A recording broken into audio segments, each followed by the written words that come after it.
think it's time to say that the Commanders season is actually over. They lost to Tennessee 21-17. This was a pretty big game for the Commanders, and they were not able to come out on top. I know Commander fans are really frustrated right now because I am one of them. I am very frustrated and actually annoyed with this team. But honestly, at least they looked like a NFL football team, because week 3 and week 4 the Commanders looked horrible. I mean, they actually looked like a college team. Matter of fact, worse than a college team. But honestly, the game was very intense. It actually came down to the last 6 seconds of the game. The Commanders were on the 3-yard line and it was 4th and goal, and yet again Wentz threw a interception.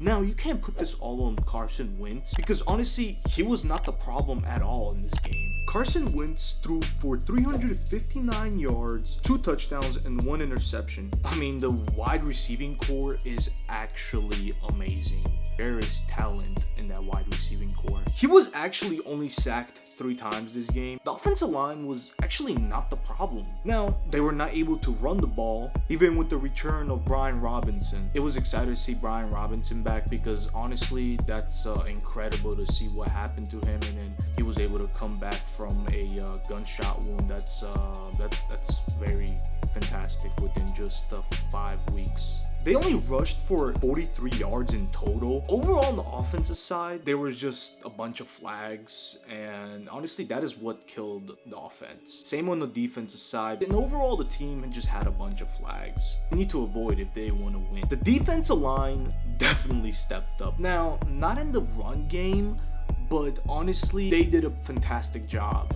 And unfortunately, the Commanders were not able to come on top, even though it was a really good game. I understand that Derrick Henry had 102 yards, but still, I think that's a fantastic job. We still suck in the back. Our cornerbacks need a lot of help.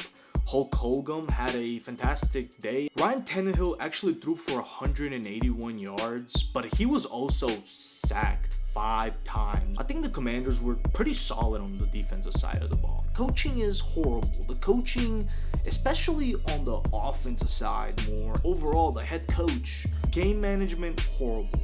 Head coach Ron Rivera, he honestly needs to step up a little bit here and stop being very nice, start playing the bad guy. It's better for us to just lose every game and just get a really good draft pick with a new coach in town. That's probably the best way to go about this. New coaches, I should actually say. But they have a short week. They play the Bears, and the Bears are not a joke. They have a pretty good offense. If the defense keeps playing better, then I see Commanders coming out possibly on top now if they just limit the flags. But if they do lose to the Bears, we can officially say the Washington Commanders are the worst team in the NFL. If this team wants to win, Dan Snyder needs to get a better coaching staff. 100 racks on all the Mars, my neck wrist and my arm. Bitch, we some stars, pull up in foreign car. I ball like LeBron, bitch, I do what I want. They ain't no none, I do this shit for fun,